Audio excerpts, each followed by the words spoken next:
히브리서 9장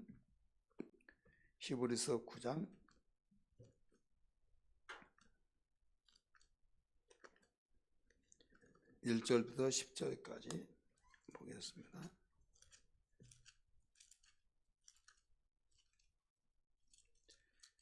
히브리서 9장 1절부터 10절까지입니다. 같이 읽겠습니다. 히브리서 9장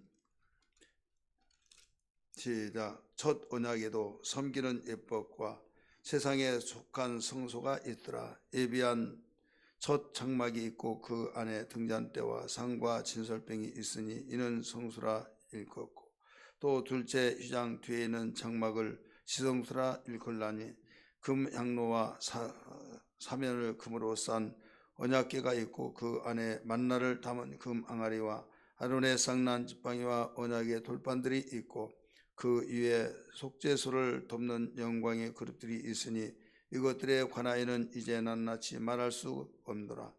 이 모든 것을 이같이 예비하였으니 제사장들이 항상 장막에 들어가 섬기는 예식을 행하고, 오직 둘째 장막은 대제사장이 홀로 1년에 한 번 들어가되 자기와 백성의 허물을 위하여 드리는 피 없이는 아니하나니, 성령이 이루어서 보이는 것은 첫 장막이 서 있을 동안에는 성소에 들어가는 길이 아직 나타나지 아니한 것이라.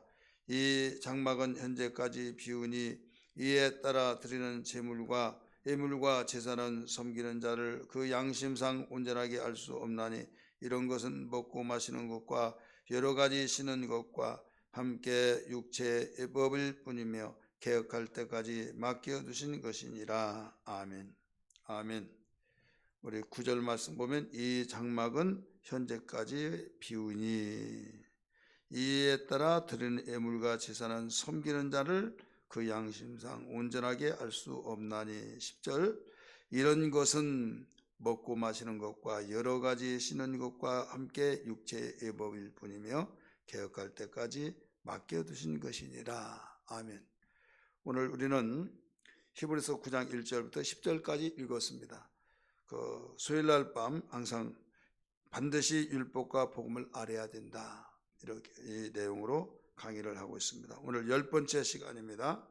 10번째 시간, 섬기는 예의에 대해서 말씀을 드리려고 해요. 섬기는 예의, 오늘은 전체적인 면에서 비춰보고 우리 계속 섬기는 예의에 대해서 1번, 오늘 1번, 다음 주 수요일날은 2번, 3번, 4번 이런 식으로 나가려고 합니다. 왜 그런가 하면 섬기는 예의가 한 번에 그냥 간단 명료하게 해야 할 이런 상황이 아니기 때문에 섬기는 예의를 반드시 알아야 된다. 오늘날 덤벙덤벙 이렇게 예수 믿다가 안 되면 하나님 원망하고, 어떻게 되면은 막 팔짝팔짝 뛰어서 너무 좋다고 감사하다고 하다가 일주일도 못 가서 아주 엎어지다 뒤집었다 한다 이거죠. 왜 그러냐? 섬기는 예의를 모르니까 그래요. 그래서 대부분 사람들이 신앙생활을 하면서 하나님을 섬기는 예를 모르다가 보면 이게 내 자신의 감정에 그냥 휩쓸려 나가기 십상이다 이거죠. 어른들이 가정교육을 철저히 시키면서 예절에 대해서 가르칩니다. 예절에 대해서 가르쳐야 할 이유를 쭉 이야기하고, 어디에서든지 생활할 때 혼자 생활하지 않고 더불어 살잖아요. 사회생활을 할 때 예절이 밝다, 바르다라고 하면 벌써 똑같은 상황이라면 누구를 쓰겠어요? 예절 바른 사람을 쓰죠. 그렇기 때문에 예절이 바르지 않으면 결국은 부모 욕도 먹고 또 자신에게 손해가 되어지고, 여러분 우리가 하나님을 섬기는 예의도 마찬가지예요. 하나님을 섬기는 예의를 그냥 덤벙덤벙 하다가 우리는 그냥 될 일이 아니다. 그래서 몇 주에 걸쳐서 하나님 섬기는 예의에 대해서 비춰보려고 합니다. 하나님 우리를 도와주시겠다고 약속을 하셨어요. 그래서 나는 너를 돕는 자다, 내가 너를 도우리라, 이런 말씀들이 굉장히 많이 나오죠. 하나님 우리를 돕고 계신데, 돕기로 작정하시는데 그 도움은 우리의 일상생활의 모든 것들을 말씀하셨어요. 그래서 예수님이 이 세상에 오셔서 내 이름으로 무엇이든지 원하는 대로 구하라. 그리하면 내가 이루어 주리라. 뿐만 아니라 우리에게 믿음대로 될지어다 말씀하셨죠. 그 다음에 행하라.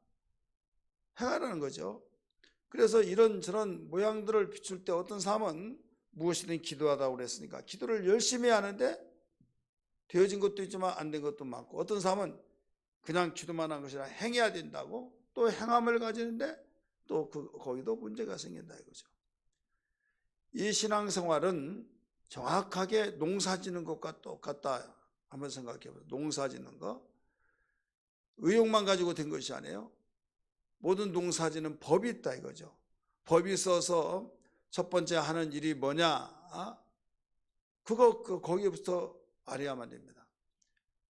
농부가 씨를 뿌리기 이전에 밭을 갈아야만 됩니다. 겨울 내내 눈에 의해서, 비바람에 의해서, 또 사람들이 곡식이 없는 틈을 통해서 길이 아닌 곳을 길같이 딱딱하게 만들어 길 되어버렸을 때 그 위에다가 그냥 씨를 뿌리면 안 된다 이거죠. 그래서 밭을 갈고 이제 씨를 뿌리죠. 씨를 뿌리고 거기에서 이제 씨를 뿌릴 때 아무렇게나 씨를 뿌리는 것이 아니라 시기가 있다 이거죠. 시기가 있고, 그 다음에 씨를 뿌리고 난 뒤에는 뿌리지 않는 풀이 나요. 잡초가 난다 이거죠. 그래서 그것과 막 싸우는 거예요.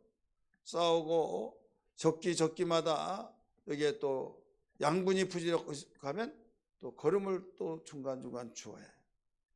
그런데 병충해가 또 예고 없이 풀에 의해서 장애를 받더니 나중에 잘 자라다 보니까 병충해에 의해서 또 위협을 받습니다. 곡식이. 그러면 그대로 놔둘 수 없잖아요. 또 농약을 치고 그걸 해결하기 위해서. 그래서 그냥 놔두면 농사가 될 수가 없어요. 그래서 농사를 자식 크는 것 같다라고 농부들은 그렇게 말을 합니다. 이렇게 모든 농사 짓는 것도 법이 있고 모든 것이 법이 있는데 하나님을 섬기는 예의가 없다고 한다면 안 된다라는 것을 가르쳐주고 있죠. 오늘 본문의 말씀은 하나님을 섬기는 데 있어서 구약시대 사람들은 성전에서 섬겼어요. 성전에서 섬기고 성전이 있기 전에는 광야에서 그 섬겼는데 광야에서 성막을 치고 그 성막이 구조가 어떻게 되느냐 크게 나눠서 첫째 성막과 둘째 성소가 첫째 성소가 있어요. 그럼 두 번째 지성소가 있죠.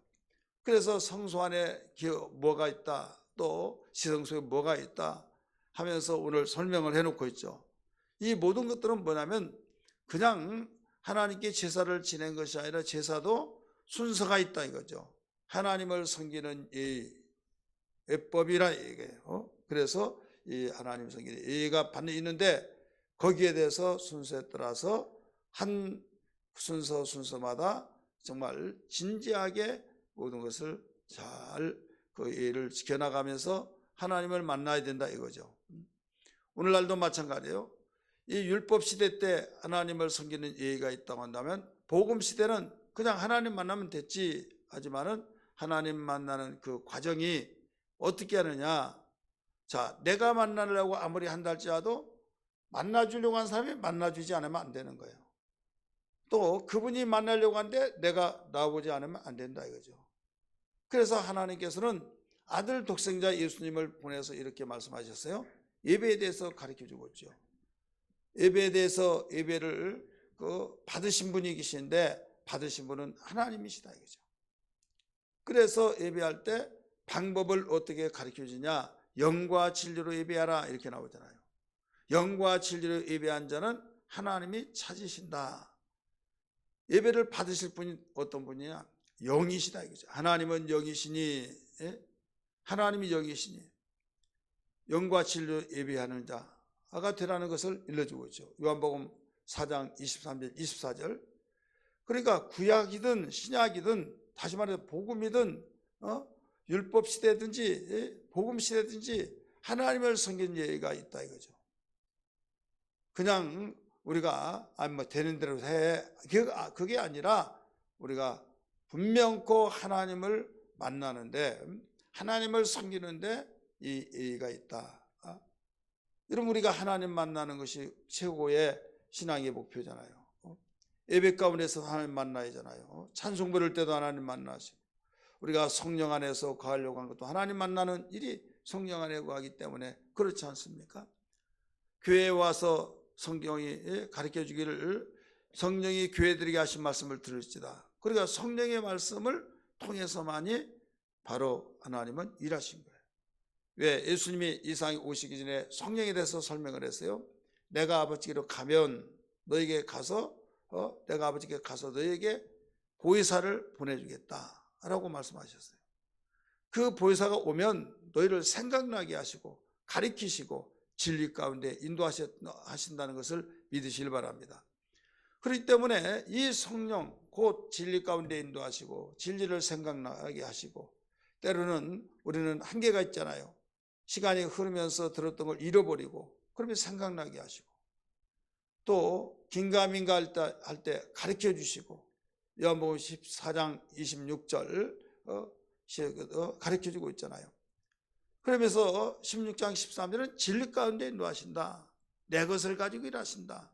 모든 것을 그냥 주먹구구식으로 네가 옛날 이방신 섬기듯이 그런 식으로 섬기지 말아라. 섬기는 법을 일러주신 거예요. 자, 오늘 우리가 믿는 하나님은 우리를 도우시기로 작정하시는데, 이 도우시는 것이 이 육체가 있는 동안에 이 땅에서 우리가 생활하는 모든 전반적인 것을 말씀하고 있다, 이런 말씀이에요. 창세기 1장 28절의 말씀 보면 생육하고 번성하고 땅에 충만하라 이렇게 가르쳐 줬어요. 이것이 우리에게 복이에요. 생육하고 번성하고 땅에 충만하라. 그러니까 모든 그 복을 주시는데, 이 복은 머리를 써서 부지런하게 살면은 모든 생활 속에 우리에게 복을 주신다는 것을 일러주고 있죠. 사람들은 대부분 이 복을 가시적인 거, 눈에 보이는 물질적인 거, 여기에만 복으로 생각하고 있어요.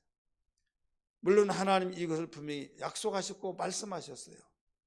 요한 3서 2절에도 말씀하시기를 네 영혼이 잘된 같이 범사가 잘되고 또 강건하기를 원하노라, 이렇게 가르쳐주고 있죠. 그러니까 영혼만 잘되는 것이 아니라 바로 여기 뭐 영혼이 잘된 것 같이 네 범사도 내 육체에도 강건하기를 내가 원한다. 가이오에게 요한 사도는 편지를 쓰면서 이 내용을 가르쳐주고 있죠. 여기서 어떤 사람은 가르쳐주기를 뭐라고 생각한가 하면, 영혼이 잘되면 범사가 자동적으로 잘되고 육체도 자동적으로 건강하다. 그래서 삼박자 구원막 이렇게 그 어느 교단에서는 가르치고 있어요. 여러분, 냉정하게 읽어보면요, 영혼이 잘된 가치, 잘된 가치, 이건 가이오라고 하는 사람에게 사도 요한이 편지를 쓰면서 원하노라, 기도하고 있는 거예요. 네가 예수 믿고 영혼이 구원받고 영혼이 잘됐지 않느냐? 구원받은 것보다 더 잘된 거 어디냐 이거죠. 생명을 얻으시니. 그래, 구원을 시켜주신 하나님이 너에게 범사도 잘되게 하시고 또 육체의 건강도 허락하신데, 하나님이 이것도 원하신다. 이것도 잘되기를 내가 기도한다. 이것을 가르쳐주고 있는 거예요. 그래서 영적인 복과 육체적인 복은 바로 물질적인 복은 별개입니다. 왜 별개냐? 여러분, 육체와 영혼은 별개잖아요. 별개이면서도 하나로 뭉쳐서 우리가 생활을 하고 있지만은, 왜 별개인가 하면 본질이 달라요. 본질. 육체는 흙에서 나왔어요. 흙에서 나와서 틈만 있으면 흙에서 나온 것을 의지하고, 흙에서 나온 것을 먹고 입고 쓰고, 흙에서 나온 것을 가지고 행복하려고 하고, 흙에서 나온 걸 가지고 모든 세상 다 얻은 것처럼 생각해서 하나님 없이도 산다라고 하는 유혹을 받고 있다 이거죠. 그러면서 이 자기의 이 육체 고향은 이 세상이잖아요. 흙이잖아요. 그래 팔을 안으로 굽듯이 오직 틈만 있으면 우리 육체는 땅을 바라보고 이 세상을 바라보고 그러다가 보니까 그렇게 생활하다 보면 주님과 멀어져 버린 거예요. 근데 우리 영혼은 어디에서 왔느냐? 하나님께로부터 온 것을 믿기 바랍니다. 하나님께로부터 왔는 하나님이 거기다 생기를 불어넣으시면서 그냥 입김이에요. 하나님 입김. 근데 그 입김을 생명이 되게 하신지라 이렇게 말씀하셨어요. 생명. 생명이란 건 사는 영이라는 거예요. 산영, 사는 영. 영원히 살라 이거예요. 생기를 불어넣어서 이쪽으로 집어넣었을 때 이쪽으로 빠져나가 버릴 수도 있잖아요. 그냥 끝나버릴 수도 있잖아요. 그런데 이 코에다 생기를 불어넣으면서 영원히 살아라. 사는 영이 되게 하셔서 그때부터 우리의 영적 존재가 된 거예요. 그러니까 이 영혼이라고 하는 것은 하나님께로부터 왔고 육체는 땅에서 왔고 출처가 다르다 이거죠. 출처가 달라서 갈 때도 똑같은 거예요. 육체는 땅에서 왔기 때문에 흙에서 왔기 때문에 흙으로 돌아가고 영혼은 하나님께로 왔기 때문에 죽으면 하나님께로 가고 이거예요. 여러분이 옷을 입기 전에는 옷이나 또 이 육체에 그냥 구분하지 않고 이쁘다고 굉장히 이쁘시다고 뭐가 이쁘냐고 하면 옷이 이쁘다고. 여러분 사실 옷이 이쁘다고 한 말이 맞아요? 아니면 그 사람이 이쁘다고 한 말이 맞아요? 뭐가 맞습니까? 그러면 나는 예쁘다고 해서 멋있다고 하면 뭐가요? 그러면 넥타이가 멋있다고. 기분 안 좋아요 별로. 왜? 아니 그러면 내 가치가 넥타이에 있느냐 이거예요. 나의 가치가 넥타이에 있고 옷에 있고 물론 그 말이 무슨 말인지 알지만은 이렇게 말한 것은 그냥 전체를 말하고 있지만은 정확하게 구분을 시키면 구분이 된다 이거죠. 우리가 어디 다닐 때 홀딱 보고 다니지 않잖아요. 외출복이 있고 간편한 복이 있고 잠옷이 있고 또 계절마다 옷이 있고 그래서 계절에 따라서 옷을 입잖아요. 그럴 때 옷이 날개라니까 하면서 그냥 대충 입고 쓰리빠스 입고 긁고 그냥 다닐 때는 그런가 보다 하는데 어느 순간에 또 보고 너무 아름답고 멋있다고 또 여자분들에게 해서는 너무 예쁘다고 이렇게 말한다 이거죠. 그 사람이 왜 그러냐 이거죠. 물론 단장을 해서 옷을 정말 이 사람에게 너무나 잘 어울리는 옷을 입어서 이것은 분명코 그 사람이 이쁘다고 한 말을 하고 있지만은 어떤 옷을 입었냐에 따라서 달라지더라. 그렇다고 그래서 당신은 얼굴은 이쁜데 옷은 안 이쁘고 얼굴은 안 이쁜데 옷이 이뻐서 이쁘다고 막 이렇게 구분을 시켜서 말하지 않잖아요. 그냥 이쁘다 그러면 그분을 이쁘다, 아름답다면 그분이 아름답다, 멋있다면 그분이 옷을 어떤 짓을 입었든지 간에 그냥 이쁘고 멋있다고 하고 그런다 이거죠. 우리는 이 세상에서 살아가면서 세상에 살면서 복을 받았다, 또 평안하다, 또 너무 아름답고 너무 좋다, 나 오래 살아야 된다, 저 다양하게 말들 합니다. 그러다가 어느 날 곤두박질 돼서 나 빨리 죽고 싶다 할 수만 있으면 사는 것이 아니다. 별의별 생각을 다 하면서 완전히 파죽이 되어버려요. 왜 그러냐? 이 삶의 모든 어려움 때문에 생각지도 않은 어려움이 몰아닥쳐 오니까 그걸 감당하기 힘드니까 우리의 육체의 모든 삶 속에서 우리의 삶이 느껴오기, 내가 뭐 때문에 사느냐, 지금 살 의욕도 없다 이거예요. 그러니까 육체라고 하는 것은 영혼과의 밀접한 관계가 있어요. 영혼과 육체는 또 밀접한 관계에 있어서 영혼이 우리의 마음에게 육체에게 영향력을 준 것과 육체 본 삶이 우리 영적 생활에 영향력을 준 것이 있다 이거예요. 그래서 어떤 이는 범사가 잘 되고 건강하고 모든 것들이 잘 되면 내가 평안하고 그러다 보니까 그 신앙생활을 잘하고, 그러다가 보니까 범사의 복을 받아야 신앙생활을 잘하고 복음을 증거하고 우리가 주의를 할 수 있다. 그래 복 받아야 된다마 이렇게 말합니다. 그런 마음속에 확 와닿아요. 예, 그래 복을 받아야 내가 전도도 잘 되고, 복을 받아야 내가 말빨도 있고, 정말 내가 복을 받아야 그 신앙생활을 잘할 수 있고 교회들 잘 섬길 수 있고. 복 받지 못해봐라, 찌질이가 가난해가지고 빚쟁이가 되어지고 정말 질구리게 살고 전도하면 그 사람 누가 그 전도하는 말빨이 세워지겠느냐 하면서 이야기할 때 100% 동의한다 이거죠. 그러면서 하나님 다 복 주세요, 복 주세요. 그런데 자기의 영혼에 대한 것은 관리를 안 하고 그냥 복 달라고 하니까 하나님은 답답한 거예요. 여러분, 사도 요한도 이렇게 범사에 대한 것도 말하고, 우리 하나님께서 말씀하셔서 반드시 도와주신다라고 가르쳐 주셨고 도우리라 라고 말씀하셨다. 이건 틀림이 없다.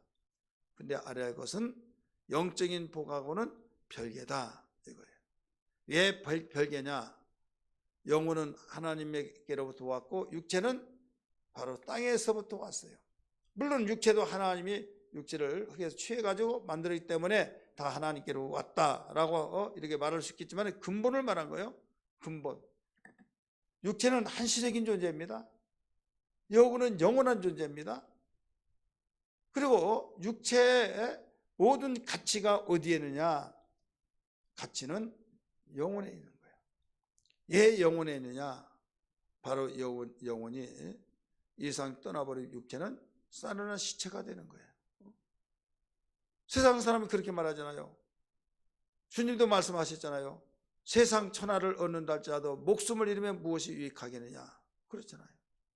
그 많은 제사를 사람이 죽으니까 쓰지도 못하고 그대로 놓고 가더라 이거죠. 빈손으로 왔다가 빈손으로 가는 겁니다. 그러면 우리에게 영혼이라고 하는 것은 왜 중요한가 하면, 하나님께로 와서 하나님께로 가는데 우리에게 영혼이 사는 특권이 있는 거예요. 권리가 있고. 근데 특권과 권리를 잃어버리면 여기에서 모든 걸 다 상실합니다. 여러분이 가정에서 행복하게 살 특권이 있고 의무가 있고, 자녀를 기회할 의무가 있고, 또 부모가 자녀에게 사랑을 베풀어야 할 의무가 있고, 또 자녀로부터 대우를 성병을 받을 의무가 있고, 그 권리가 있고, 다 그렇다 이거죠.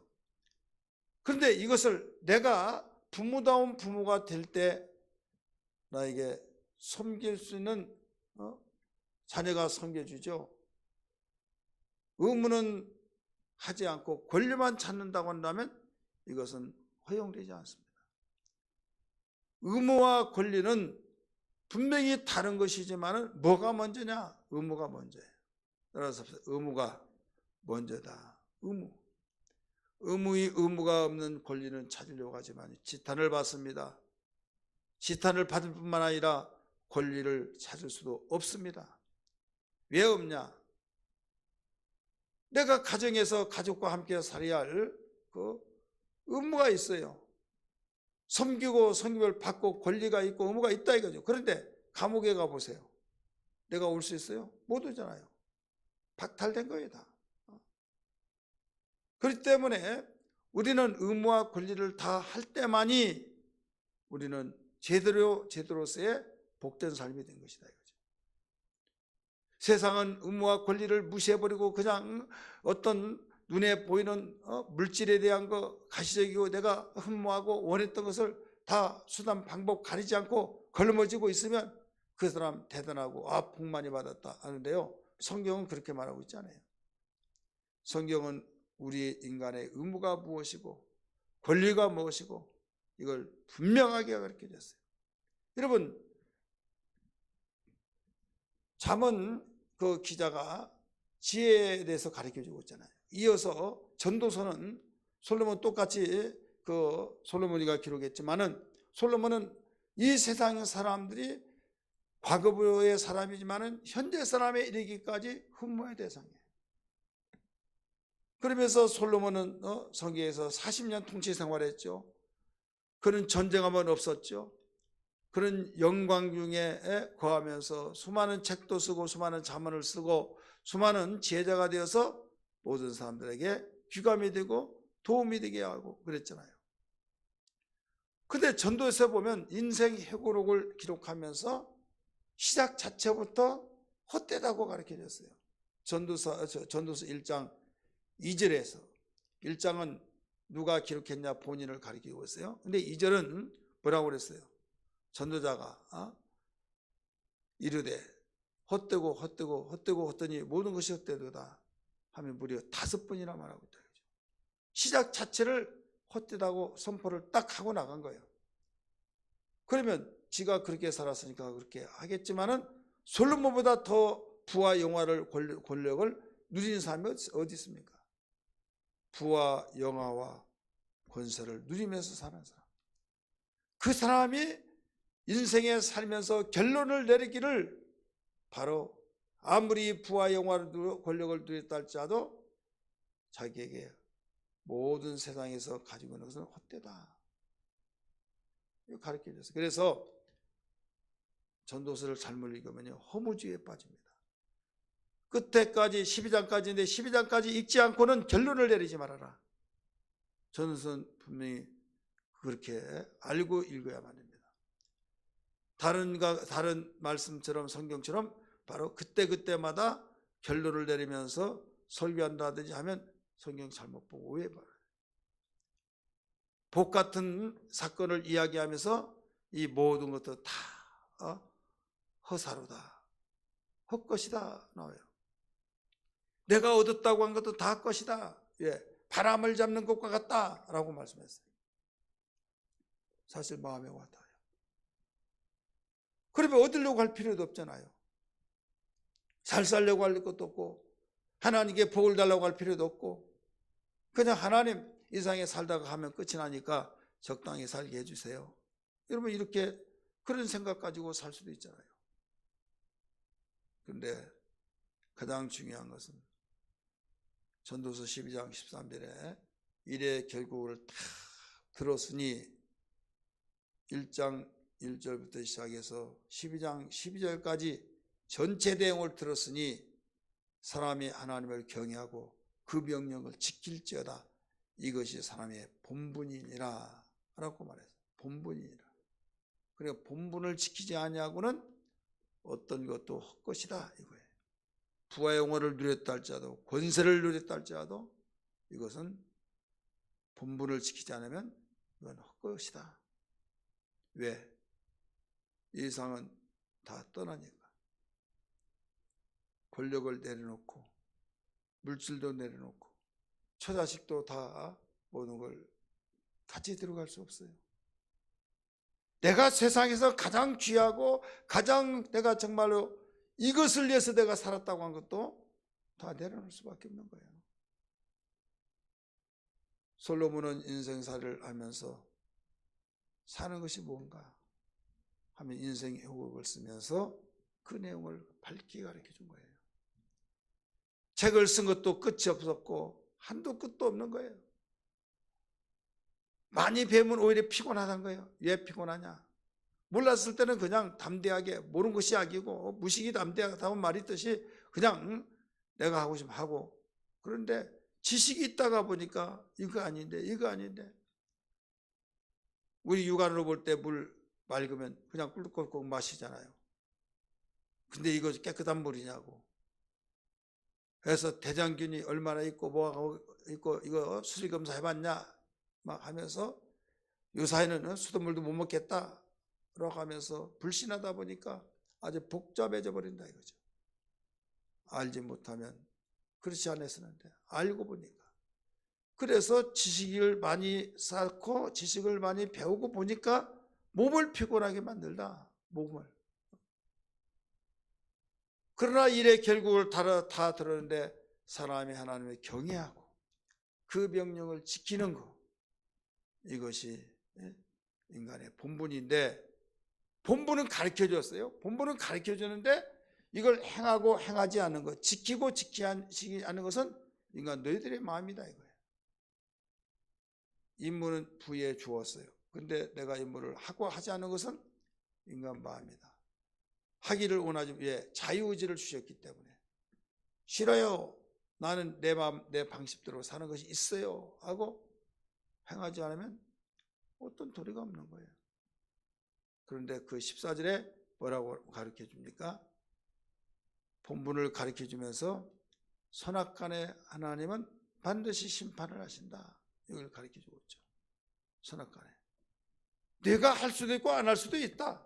나는 내게 본분을 다하기를 너에게 촉구한다. 하지만은 네가 삐뚤어진 마음 가지고 네가 나는 사랑한 방법이 있으니까 하고 네 힘으로 살고 그러면 만류하지 않는다 이거죠. 그러나 네 심판은 네가 행한 대로 받을 것이다. 학생은 공부해야 할 의무가 있어요. 선생은 가르쳐야 할 의무가 있어요. 그래서 가르치면서 또 숙제를 내주고 또 시험 볼 때 또 조금이라도 더 공부를 제대로 해서 점수를 잘 맞게 할 수 있도록 예상 문제도 내주고 그러면서 몇 페이지에서 몇 페이지 범위까지도 가르쳐주고 그러니까 한 개가 쉽잖아요. 무조건 다 하지 않고 그 범위 내에서 나온다. 이런 어떤 분은 그 시험 문제를 예상 문제까지 내주면서 이건 굉장히 특혜요. 어떤 특혜냐? 그 담임이 자기 반 학생들에게 점수 많이 나오라고 가르쳐 준 거예요. 쉽게 말해서. 그렇지 않습니까? 골탕 먹이려고 하면요. 교과 전체 나오지 어디서 나와? 이렇게 가르쳐 주면 너희도 공부 거기만 딱 집어 살려고 하면 할 말 없는 거잖아요. 그 말이 맞잖아요. 근데 왜 그렇게까지 가르쳐 줍니까? 점수 잘 나오라고. 한마디로 말해서 선생은 공부가 점수 잘 나와서 공부 잘한다는 말을 듣고 싶은 거예요. 하나님이 왜 우리에게 본분을 가르쳐 줍니까? 우리에게 본분을 지켜서 복 받으라고. 할렐루야. 그럼에도 불구하고 학생은 공부를 안 해. 그러나 점수는 자기 마음대로 안 돼요. 하나님도 우리에게 복 받기를 원하시고 도와주겠다고 말씀하시는데 거기에서 복을 받고 못 받는 것은 우리 인간이 어떤 복 받을 짓을 했느냐 안 했느냐에 따라 다르다 이거죠. 두 가지 복, 하나는 땅의 복, 하나는 하늘의 복. 하나는 이 세상 범사의 모든 복, 하나는 신령한 영적인 복. 하나는 눈에 보이는 가시적인 복, 하나는 보이지 않는 영적인 복이다 이거죠. 세상은 이걸 모르고 그냥 내가 가지고 있고 내가 하고 싶고 내가 취하고 싶고 내 바라는 것들이 착착 이루어지면 나 복 받았다. 모든 것이 하나 가시적인 거예요. 물질적인 거예요. 보이는 거예요. 그래서 그 보이는 것들이 나에게 잘 이루어지고 어려운 일 당하지 않으면 다 복 받았다. 나 정말 복이 많다. 저 사람 참 복 많이 받았어 라고 생각하다가 보니 하나님은 너 그렇지 않다. 그 복은 복이고 영적인 복은 또 복이 또 있다. 이거예요.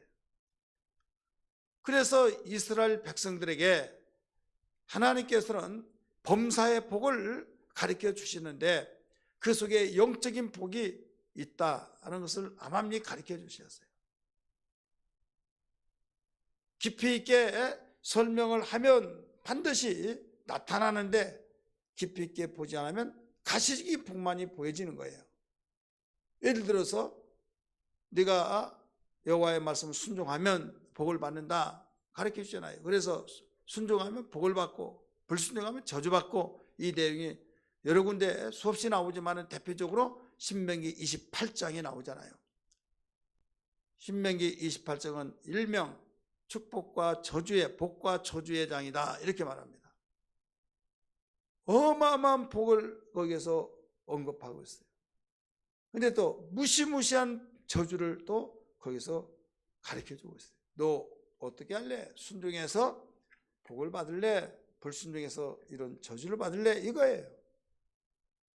근데 문제는 내가 하고 싶은 것은 금하고 하기 싫은 거 하라고 하고 그런 것 같은 인상을 받아요. 세상에서 내가 하고 싶은 건 다 하지 마라 하지 마라. 사람들이 많이 하는 것은 하지 마라. 예를 들어서 문화라고 하는 옷을 입고 대대 조상부터 내려온 그 전통이다. 우리나라 민족의 전통이다 하면서 문화라고 하면서 제사 문화, 이런저런 문화, 이런저런 문화 하면서 모두 우상 섬기는 이런 문화들을 함께 할 때는 모두 함께 하니까 괜찮잖아요. 누가 뭐라고 하잖아요. 그런데 하나님 섬기고 보니까 이건 어마어마한 큰 죄예요. 나 외에 다른 신은 없다. 하늘이나 땅이나 땅 아래 물속에 어떤 형상도 만들지 말고 그에게 절하지 말라. 선포해버린 거죠. 안 하면 야 너희들은 애비도 없냐, 조상도 없냐, 부모도 없냐 막 하면서 얼마나 핍박을 합니까? 그러니까 안 한다고 한 것은 하나님이 하지 말라고 해서 안 하는데 사람들은 하라는 거죠. 하는 사람이 더 많다가 보니까 그래서 충돌이라는 거예요. 충돌. 이걸 무슨 충돌이라고 했어요? 일명 우리가 현실적에서 보면 문화 충돌. 예수 늦게 믿다가 보니까 복음이 그 종족에 그곳에 늦게 들어가다가 보니까 일찍부터 믿어왔고 섬겨왔고 섬겨왔던 우상을 섬겼고 이것이 자리를 잡았잖아요. 그러니까 이게 잘못됐다 하고 말씀을 통해서 하나님의 선포하심 속에서 그걸 지적하며 그 말을 그 대대로부터 내려왔던 그걸 다 지키지 않고 하나님 말씀 지키다 보니까 핍박을 받고 이런 충돌이 일어나서 중간에 포기하는 사람도 있고 끝까지 굳세라 하면서 순교를 당하면서까지도 그 말씀을 지켜나간 사람이 있다 이거죠. 왜 그러느냐? 영적인 복을 알기 때문에 순교자가 나오고. 왜 포기하느냐? 영적인 복의 가치를 모르니까 포기하고. 그런데 복이라고 한 것은 하나님이 구약시대 때는 영적인 복을 주지 않고 범사의 복을 주셨다라고 하기가 쉬워요. 하지만은 그림자하고 실물하고 같이 겹해서 그림자가 나타나지 않는 경우가 있죠. 나타나지 않을 때. 그런데 내가 움직이면 그림자는 항상 따라다니게 되어 있어요.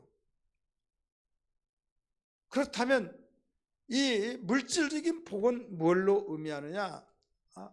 그림자와 같은 거예요. 그림자. 그러면 영적인 복은 뭐냐? 뭔가 하면 실물이에요. 실제. 근데 실제가 보이지 않을 때 그림자가 보일 수 있잖아요. 어떻게 보입니까? 각도에 의해서 그렇게 되어져요. 각도. 태양에 내가 서 있을 때 빛에 내가 어느 방향에서 바로 있느냐에 따라서 바로 그림자만 보일 수가 있다 이거죠. 그래 하나님 영이잖아요. 보이지 않잖아요. 그러니까 안 하나님이 영이시지만은 보이지 않으니까 안 계신다고 그렇게 말을 한다 이거죠. 있기는 뭐가 있냐고 내놔보라고 보여달라고 이렇게 말한다 이거죠. 여러분 하나님은 영이시 때문에 볼 수 없습니다. 그러나 그의 그림자로서의 그 그림자와 같은 하나님의 계시다고 하는 그 그림자와 같은 이 복이 무슨 복이냐? 바로 물질적인 거예요. 물질적인 복인데 거기에서 내가 이 물질적인 복을 어떻게 해서 받는지 아느냐? 너희가 볼 수 없다고 하고 볼 수 없다고 그래서 막말을 하고 하나님 어디 계시냐고 그 하나님이 너에게 복을 주기 위해서 명령한 거야 이거예요. 항상 복을 누리기 위해서 명령한 것이 아니더냐?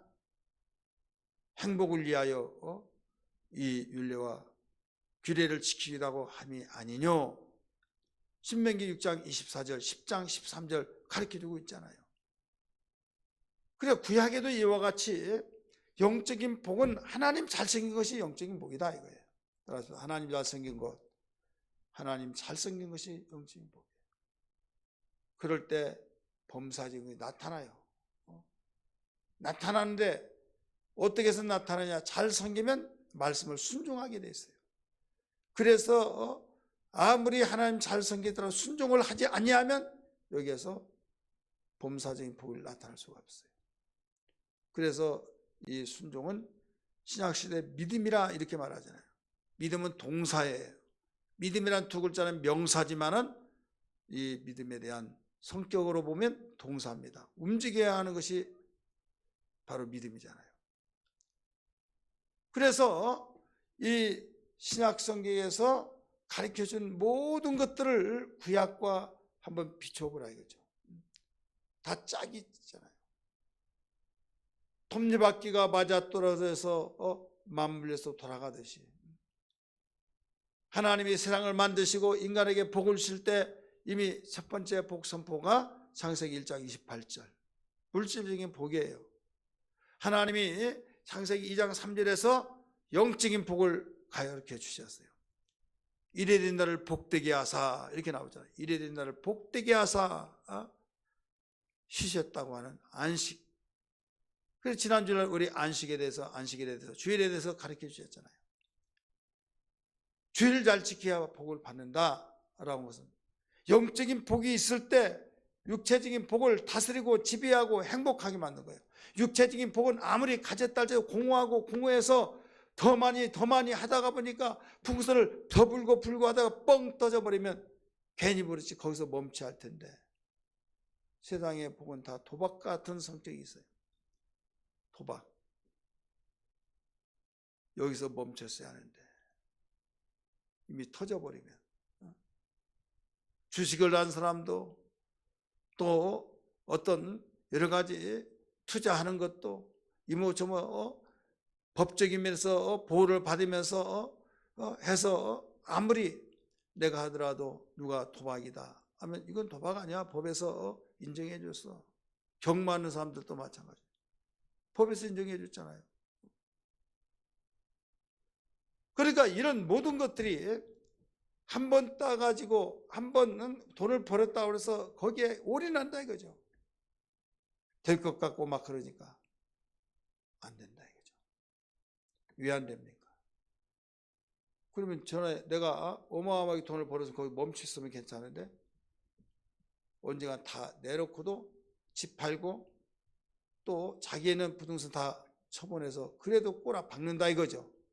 왜 그렇습니까? 그 이유가 있어요. 그 이유는 세상은 모두 도박과 같아서 세상 그것은 만족함이 없기 때문에 만족이 없어서 만족을 채우기 위해서 더 많이 하다가 그래서 솔로몬은 그랬잖아요. 책을 쓴 것도 끝이 없다. 더 계속. 저는 책을 쓸 수 있는 원고를 몇 수십 권, 100여 권 쓸 수 있는 모든 걸 다 준비해놨어요. 그냥 맡기기만 하면 책 나와요. 그러나 왜 안 하냐? 우리 교회 그 사이즈도 있고 그렇게 한다고 그래서 처음에 나와서 너무 기뻤어요. 너무 또 하고 싶고 또 막 그래서 하다가 나중에는 멈췄어요. 왜? 솔로몬 생각이 나요. 끝이 없다. 한 권 쓴 것보다 두 권 쓴 것 더 노래 지은 것도 마찬가지고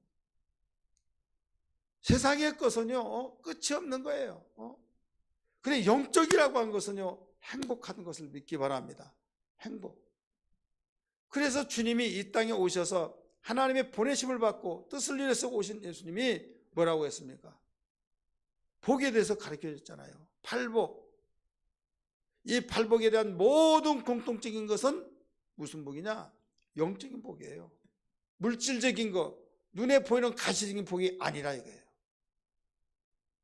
그렇기 때문에 하나님이 우리에게 주시고자 하는 것은 물질, 육체가 있기 때문에 네가 이 물질의 복을 가지고 살라. 내가 도와줄게 이거예요. 도와줄게. 그러나 네가 영적 생활은 물질을 많이 얻었다고 해서 물질의 복을 걸머졌다 해서 네가 영적으로 행복한 것이 아니다. 이거예요. 영적인 복은 영적인 복을 받아야 된다. 이거예요.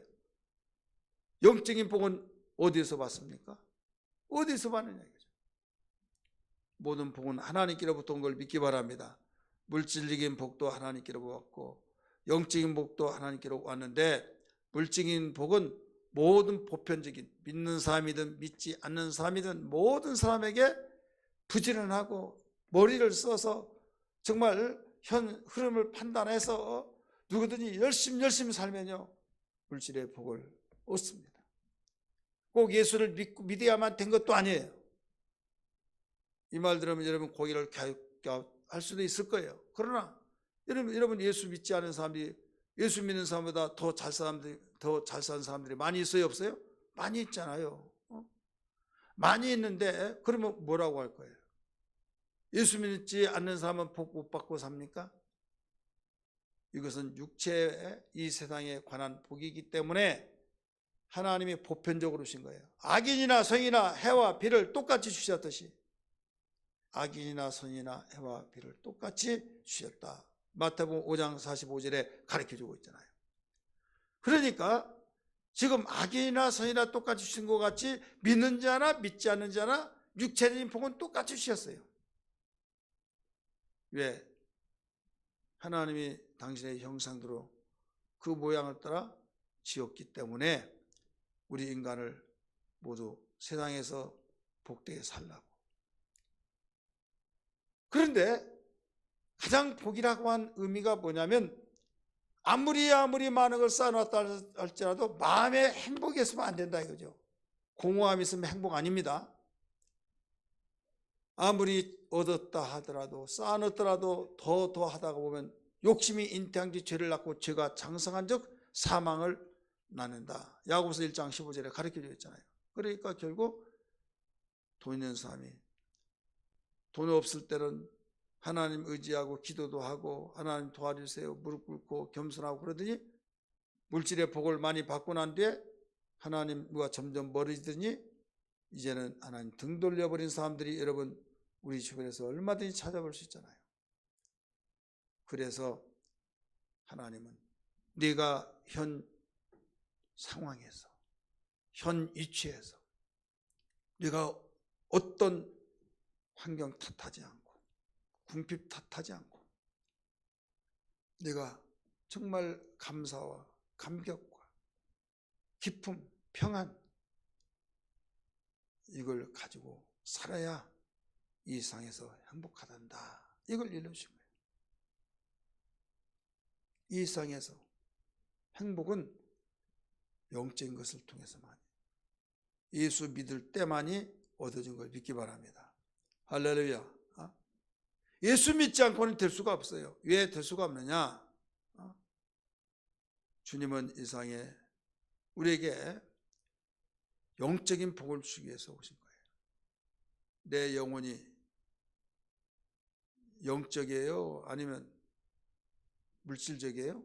영적이잖아요. 육체는 물질적인 것이지만은 내 육체 속에는 영혼은 영적인 거예요. 그래서 먹는 양식도 다르잖아요. 하나님의 입에서 나온 말씀을 먹고 살잖아요. 육체는 땅에서 나오는 식물을 먹고 살잖아요.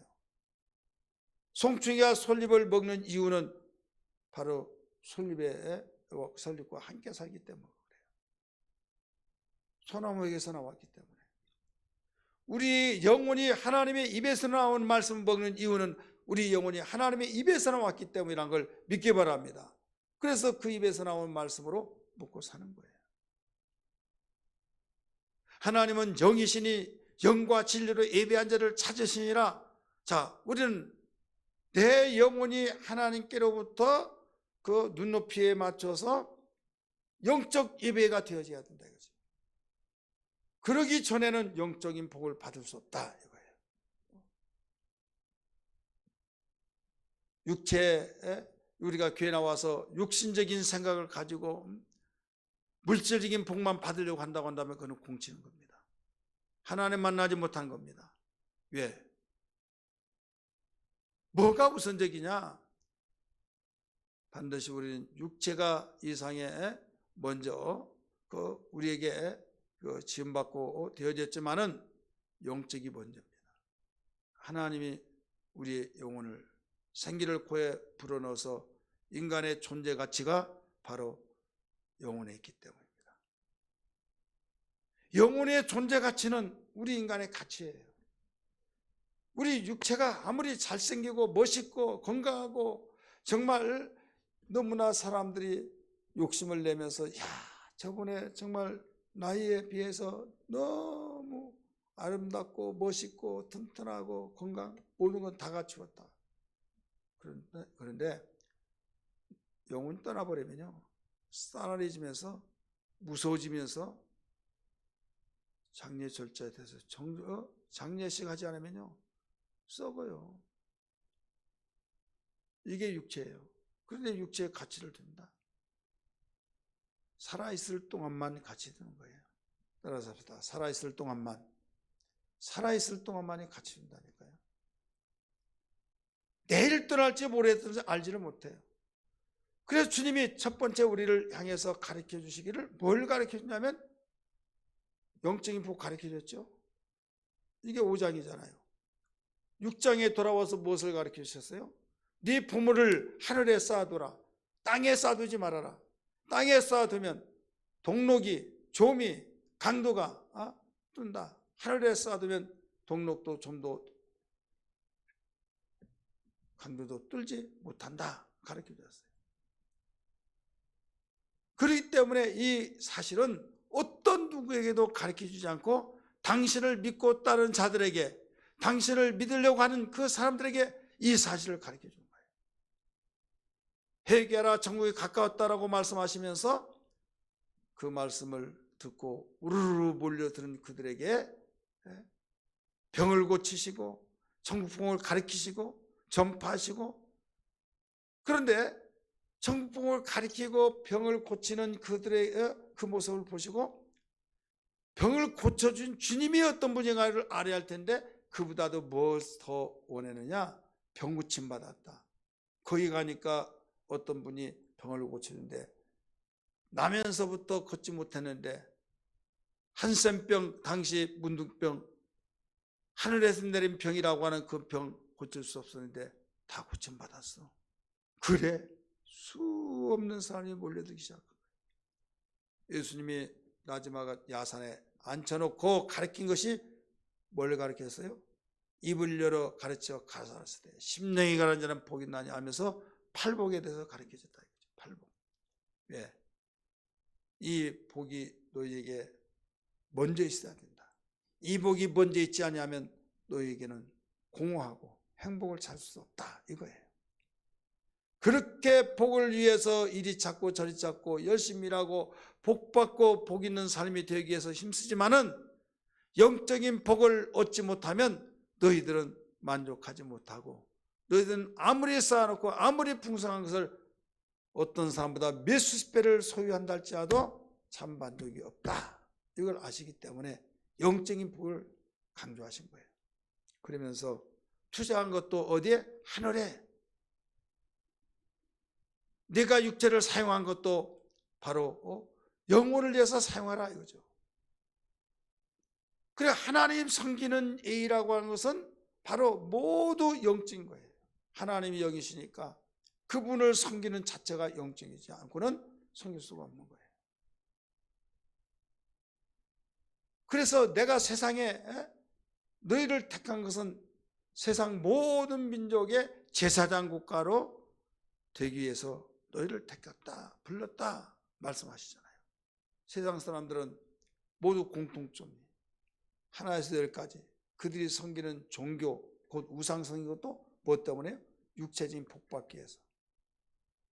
가시적인 거, 물질적인 거, 눈에 보이는 것을 위해서 종교생활하고 눈에 보이는 것을 위해서 얻기 위해서 사업 잘 되고 자녀 잘 되고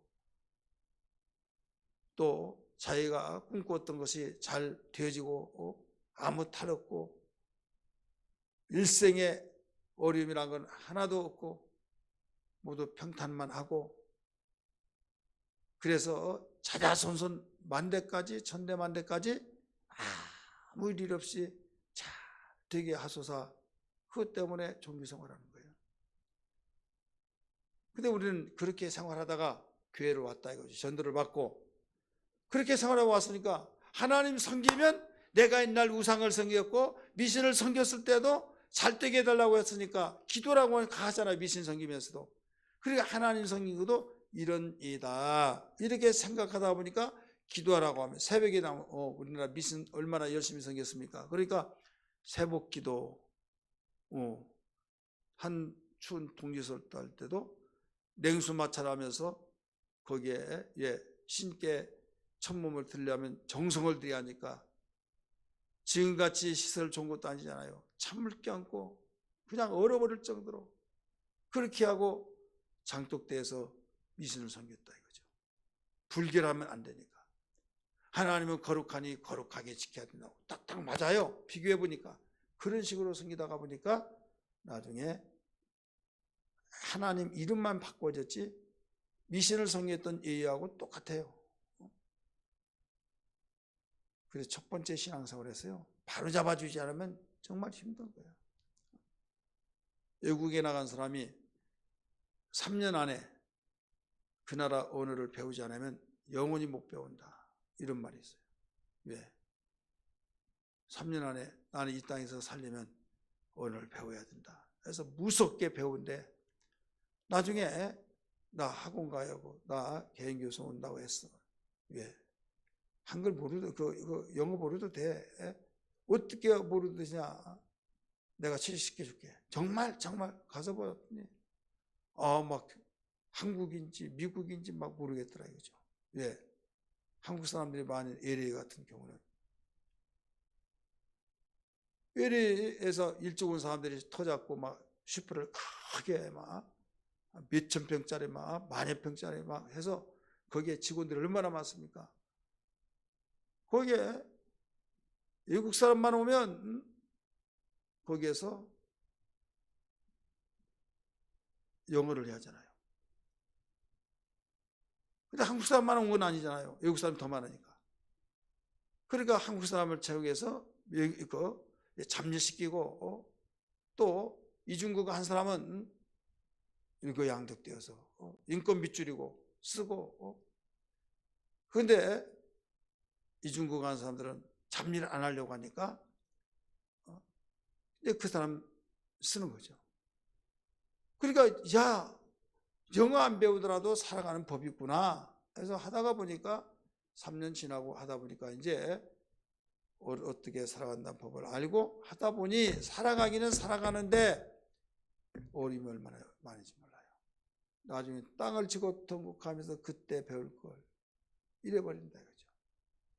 여러분 교회 와가지고 복주세요 하고 막 하나님 섬기고 열심히 하고 하다 보니까 된 것 같은데 어떤 어려운 시험이 오고 환난이 오고 핍박이 오고 정말 여러 가지 상황이 겹쳐버렸을 때 거기에서 나자빠진 사람이 얼마나 많습니까?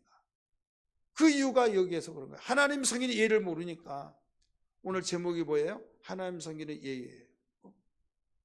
이 성경 한 구절 읽어놓고 이런 설명만 하시나? 오늘 전체적인 의미를 지금 말씀드리는 거예요. 그래서 우리는 어떤 일이 있더라도 하나님 섬기는 예를 알아야 된다.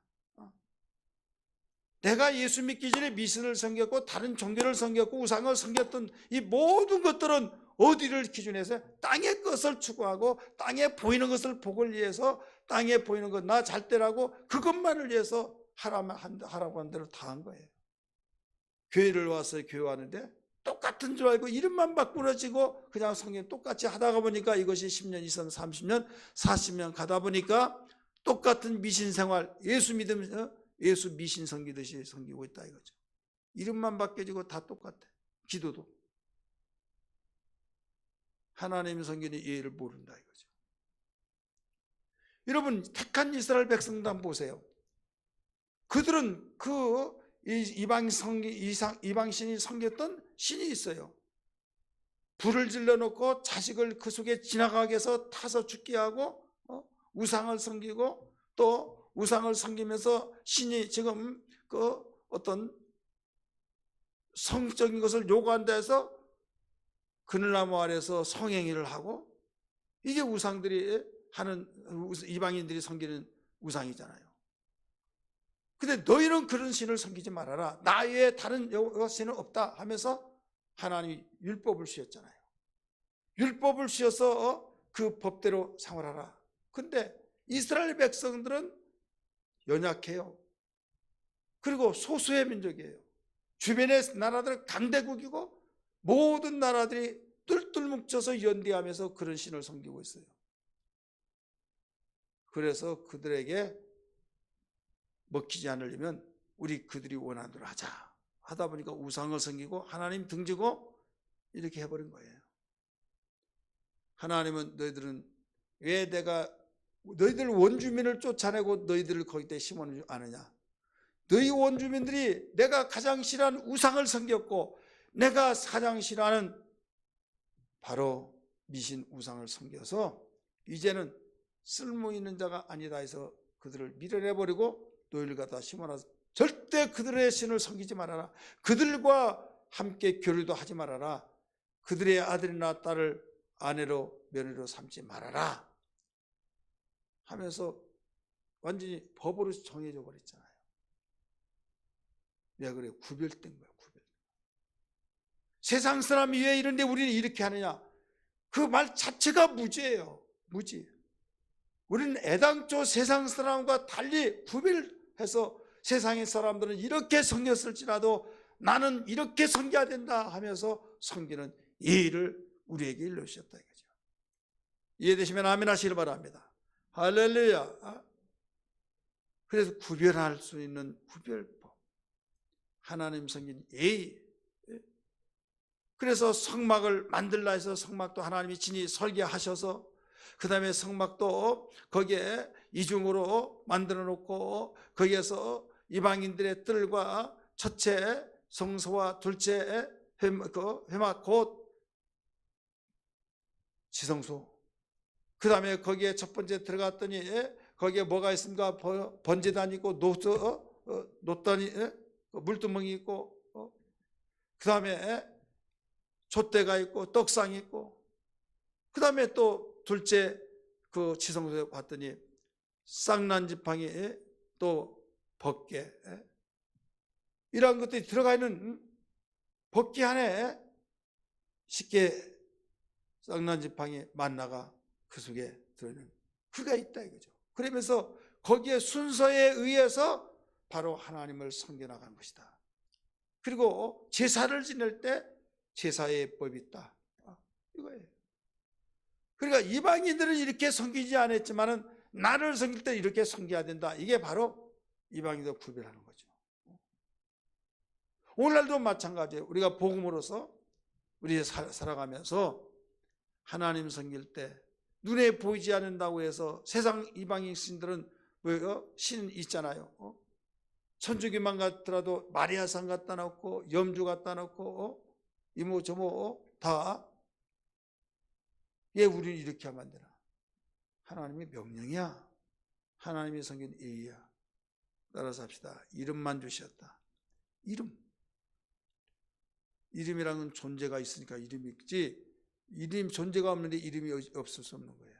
그래서 우리에게 하나님께서 당신의 이름을 우리에게 주셔서 그리고 당신이 계시는 증거로서 아들을 보내주셨잖아요.